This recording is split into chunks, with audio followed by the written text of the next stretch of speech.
Just put on some basic moisturizer. Ignore my eyebrows. I don't know what my eyebrows are doing today. They're doing something. I have not slept. I'm very tired. You get kind of like, you're like overtired. So now I'm just going to keep talking too much. Anyway, tutorial. So we are going to start off with the eyes. I always start off with the eyes when it comes to a smoky eye in particular, because if we do have any fallout, at least we can clean it up before we continue. So I do like lid work, face. Once the face is done, I come back to doing underneath the eyes. We need to start with our eyeshadow primer. You know what? Maybe I should bring you guys closer. Can you see from over there? Hold on, let me bring you over here. We're gonna start off by priming the eyelids. I'm gonna use an eyeshadow primer. Really important to use an eyeshadow primer most of the time, but in particular when you are using anything with like blues, reds, greens, any colors going on the lid, protect them by creating a barrier. And that's basically what an eyeshadow primer does. It creates a little barrier between the makeup and the skin, so you won't have staining, which we really don't want. Where's my little brush? This is the DE04, and I'm just patting this in all the way up to the eyebrows, covering the entire lid, getting to that inner corner, the outer corner with just a little bit less product. Also, this is slightly tinted, so it kind of disguises the dark sleepiness that I have. So we're recreating the green look from Monday. If you want a really in-depth video on the green look, you can check out the video. I'll put it up here. But we're using this shade. Look how beautiful this shade is. And I thought that I had a dress this color, but I can't find it. We're going to be using this shade, and then we are going to use these two shades to blend it out. So we're going to be using this shade, which is going to like blend that out. A little bit of a fade shade again, just to blend it out. And then we also have a little, then we also have a lighter green that we're not going to drop again in case it breaks. Now you can go straight in with the green, but what I would recommend doing is actually starting off with a pencil to begin with. So this is the color Overdrive, which I believe is no longer available, but I put some different alternatives below. ColourPop have similar ones, a few ones by NYX. I think even Rimmel and stuff have them as well. But I'm going to start, and we're going to do one eye at a time with the pencil. This is really important because what I'm basically going to do is create a layer that the eyeshadow is going to grip onto, but I don't want to work on both eyes because by the time you put eyeshadow over the top of this, you're then going to go to the other eye, and then this side's going to be already dry. So I'm literally just drawing it on, following my natural lash line. It's a little thicker on the outer edge, kind of swoops in, just following my natural shape. Then I'm going to take a flat brush or a pencil brush, the E24, and I'm going to tap this into the green. Now there's a lot of product on here, so I need to tap this off because we just want to very slowly build this up. So what I'm going to do is I'm going to actually turn the brush like this, so it's going to go up and it's just going to be tapped down. But if that's not comfortable for you, you can also bring it really close and you can tap up if you can keep your eyes slightly closed. But if you can't, you can always just tilt your head a little bit and get right in there with your hand high. And you're basically tapping this over everything that you've applied already. Okay, let me repeat it on the other side so you guys can see, because you're on that side and I keep forgetting. I like to kind of keep my eyes open when I'm doing liner, but another thing that people do is like they hold it and then they look in the mirror like this. But because I have a handheld, I can't like do this, so I kind of just keep my eyes open and I try to keep it like fixed in one place so that my eye isn't like moving around. That just keeps your eye nice and steady. So then I'm going to go back in with the green before this has time to set, and we are going to just tap this over the top. Tap, tap, tap, tap, tap.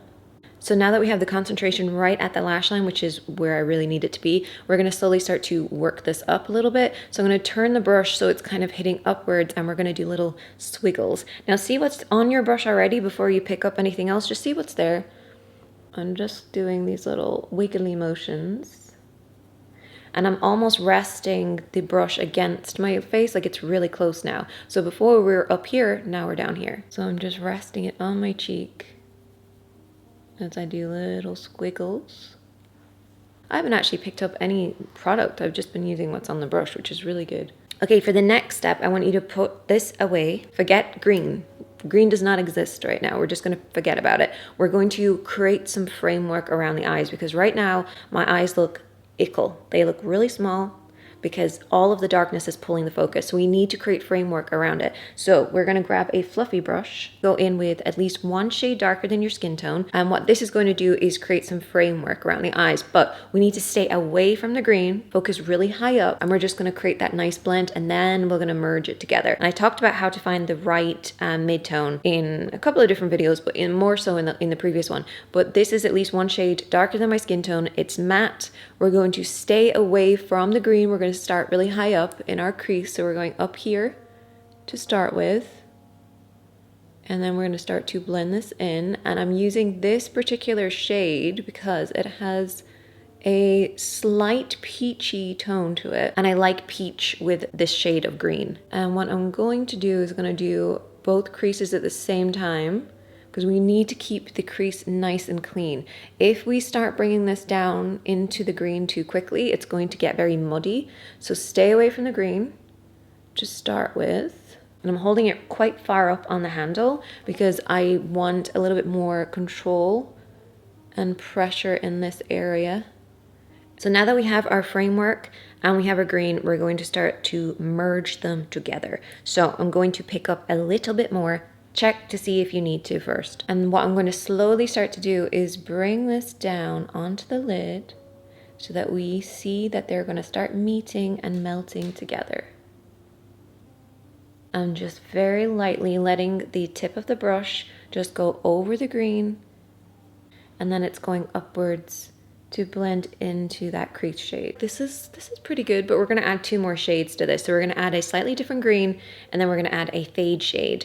So this is a transition shade, this is a fade shade. Very, very similar. This has more of that muted, beigey, skin tone-y kind of feel to it for me, but then this one has that peach. So it's very similar, but this one is more intense.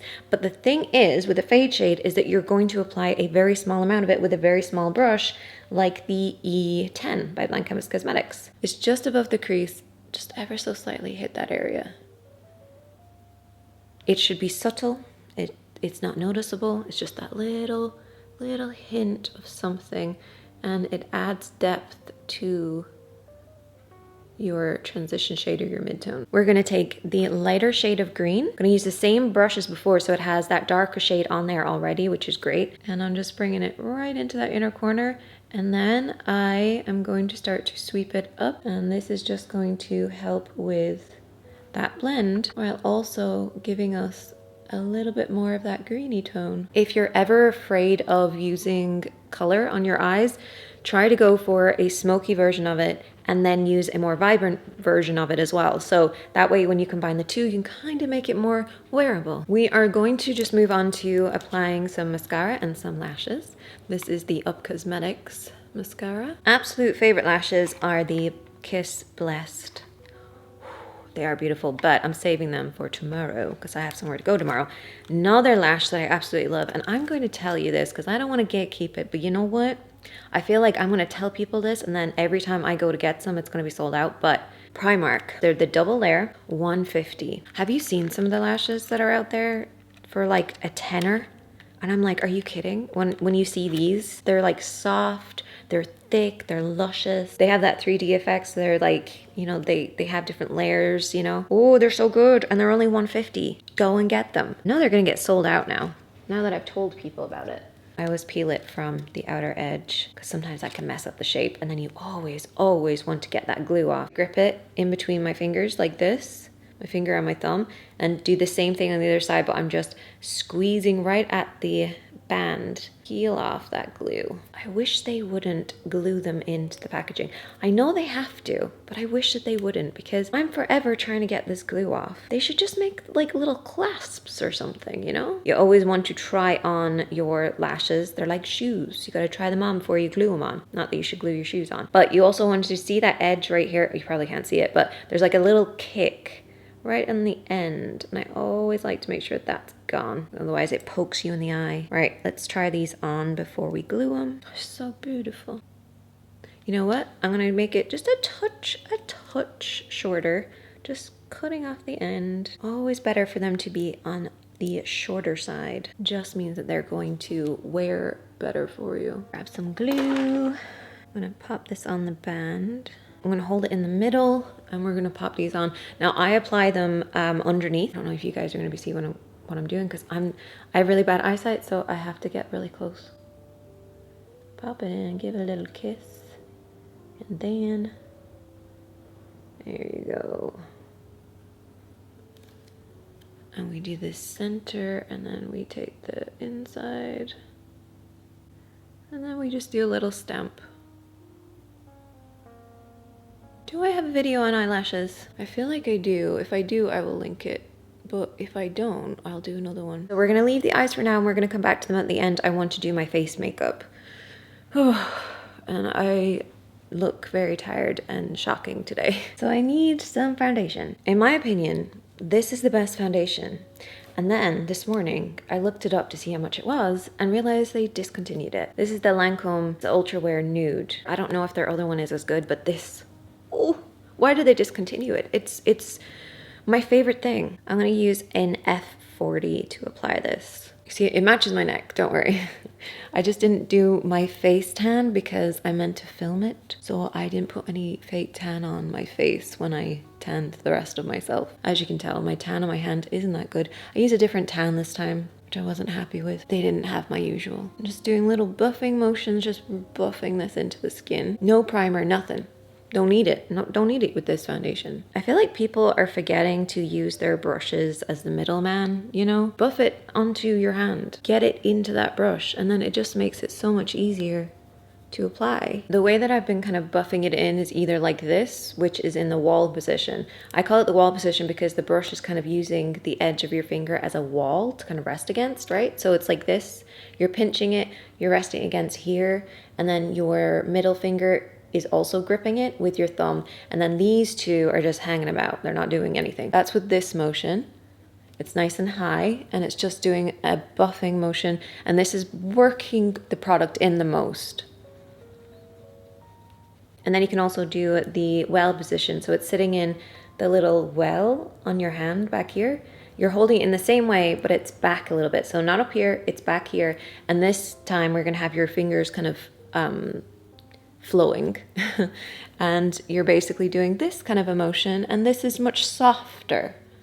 So we're gonna go in with some concealer around the eyes. I'm just gonna take a little bit on my brush. I'm kind of pulling it off the middle bit, and I'm gonna just tap this under my eyes. Whoa, that's too much. Oh, I probably should have said you could check your eyes for fallout before you actually go in with any of your face products, but I literally totally forgot to tell you that. Maybe Sinead will remember at the time to put it on the screen. I'm also just going to clean up this outer edge with a little bit of concealer. So I'm following the edge of my eye, nose, and my brow, and kind of pulling this shape out.